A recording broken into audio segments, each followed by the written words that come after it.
Tonight's episode: family of Ukrainian refugee stabbed to death on Charlotte train demands justice.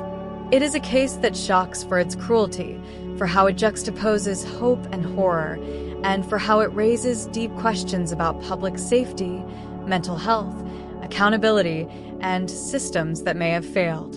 Here is the story as we know it, and the demands of a grieving family in the search for justice. Part 1. The victim, Irina Zarutska. Her name was Irina Zarutska, 23 years old. Born in Kiev, Ukraine, she fled the war, seeking refuge and a chance at a new life in the United States. By the summer of 2025, she was living in North Carolina, working shifts at a pizzeria among other jobs, while taking English classes in community college to build her future. She was determined, hardworking, hopeful, trying to learn the language, assimilate, build a life beyond the war she left behind. And on the evening of August 22nd, 2025, that life was cruelly cut short. Part 2. The attack. What happened on the train? It was just before 10 p.m. local time in Charlotte. Zarutska boarded a Charlotte light rail train, the Lynx Blue Line, departing from the South End area, near the East/West Boulevard station. Surveillance video and police affidavits show that she sat in an aisle seat, unaware of the danger behind her. Moments later, about 4 to 5 minutes in, the man behind her, later identified as DeCarlos Brown Jr., pulled a knife, stood and stabbed her 3 times, including at least once to the neck, all without any prior interaction or apparent provocation.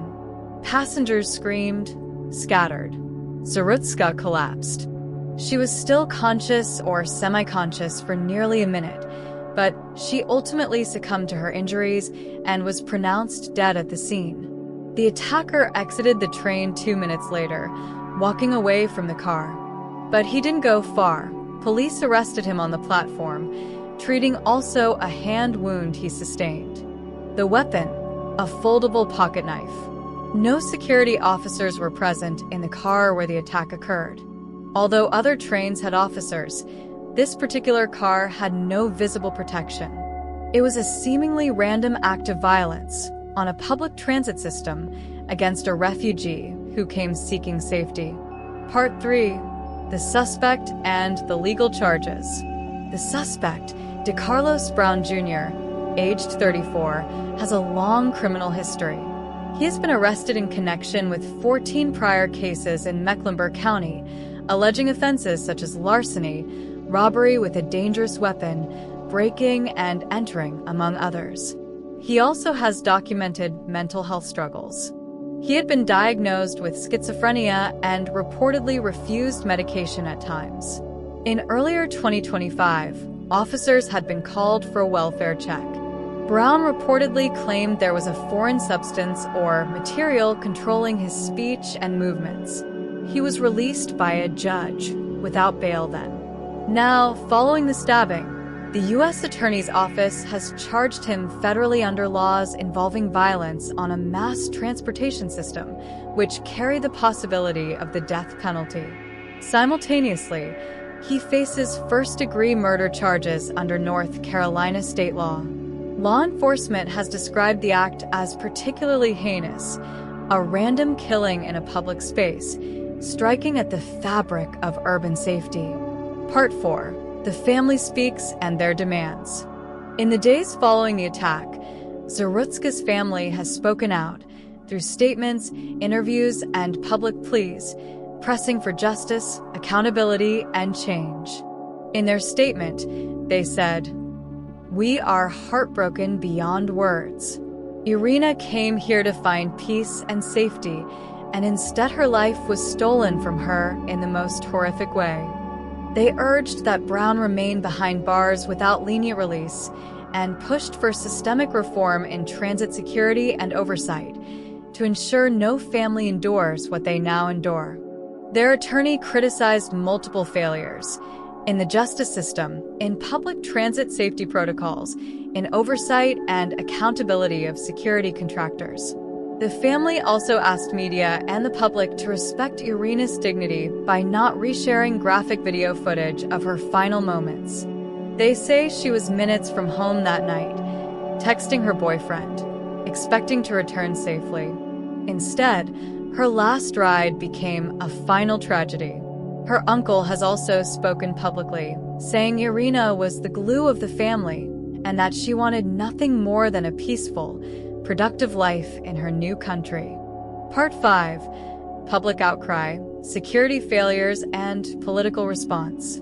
As news spread, outrage followed. Local leaders, civic voices, and transit authorities faced scrutiny. Charlotte's mayor Vi Lyles called the killing senseless and tragic.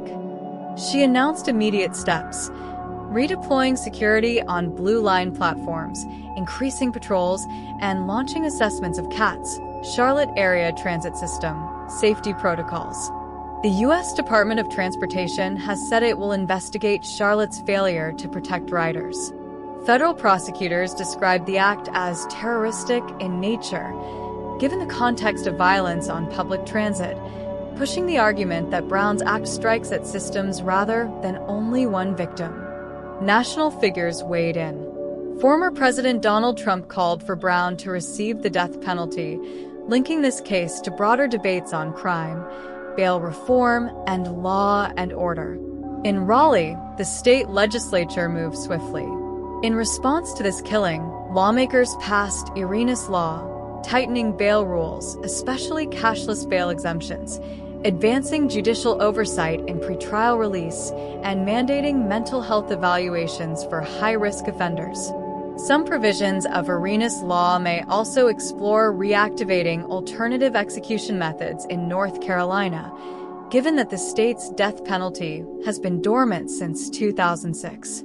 Meanwhile, pressure mounted for transit systems nationwide to review security, more patrols, more presence, better surveillance, better training, and accountability.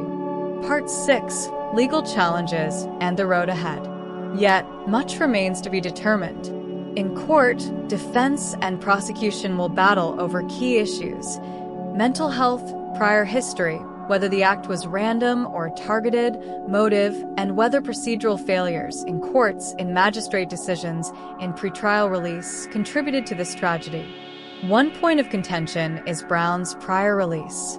Records show he was released earlier in 2025 by a judge without bail after a mental health incident.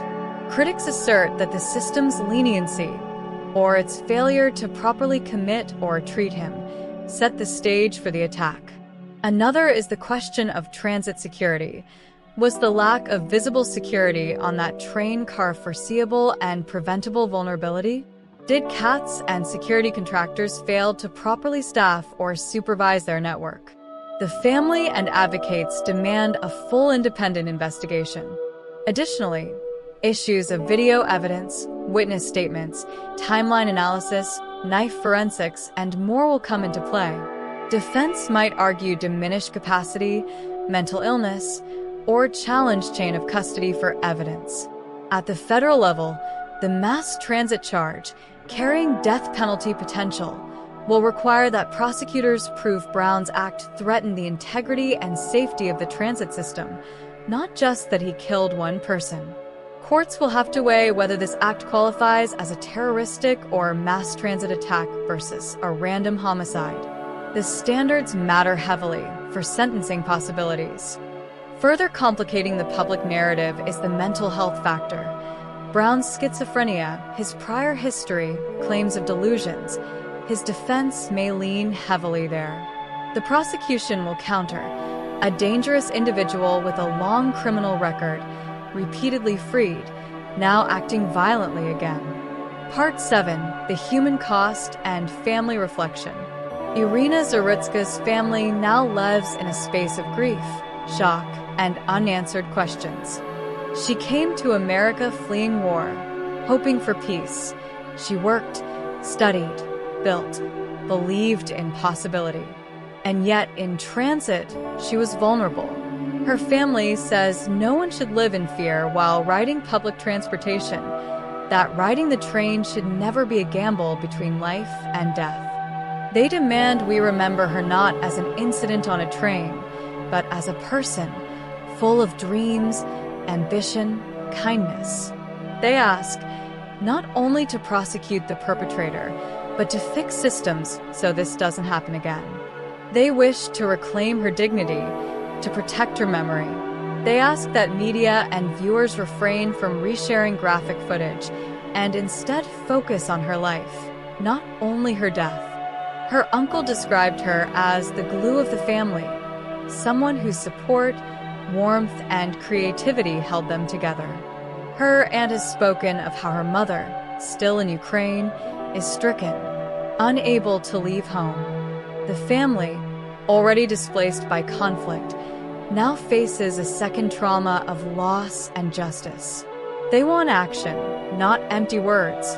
They want safeguards, accountability, reform. They want that no family ever endures this again. Part 8. Broader impacts: transit safety, justice, and trust. This tragedy has surfaced deeper systemic tensions. Public transit safety. Urban transit systems often operate under tight budgets, with security staff rotating or limited. The question now is, how many systems are operating under risky assumptions that nothing dramatic will happen during a trip? Mental health and criminal justice. Brown's repeated encounters with law enforcement, untreated or insufficiently treated, psychiatric conditions, prior commitments and releases, all point to a fragile interlock of law, health, and public safety. Pretrial release and bail reform debates. Brown was released under cashless bail protocols despite prior history and mental health red flags. That decision is now under sharp criticism. Many point to it as a turning point, a failure of judgment. Public trust and fear.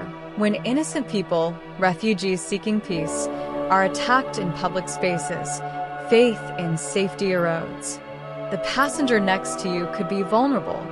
The transit ride you take might feel less safe. Political clause. The case has already been leveraged in political debates, calls for tougher rulings, critiques of soft-on-crime policies, demands to review legislation, pressure on local officials, and steps in the North Carolina legislature. In effect, this is a test of whether systems respond with urgency or revert to inertia. Part 9. What we should watch. As this case unfolds, here are the key things to watch. Court proceedings, the state first-degree murder trial, federal mass transit charges, motions for mental health defenses, challenges to evidence. Decisions on bond/custody. Will Brown remain held without bail? Will the court deem him dangerous enough to detain through trial? Security reforms. Whether CATS and other transit authorities overhaul safety protocols, cameras, patrols, staffing, contracts, oversight.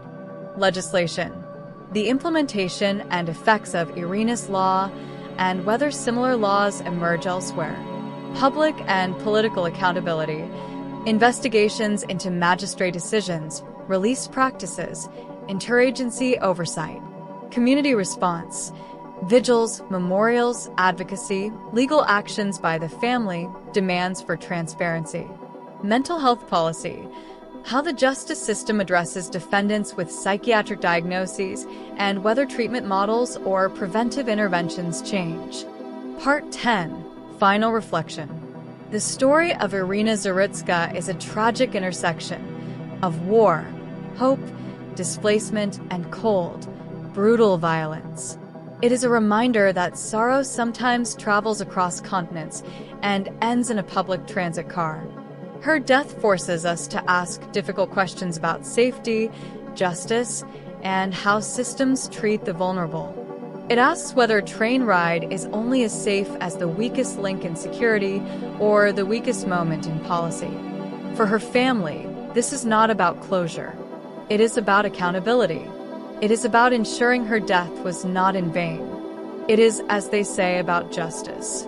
In the weeks and months ahead, we will watch as courtrooms decide, as legislatures legislate, as transit agencies rethink, as families heal, or are left carrying sorrow.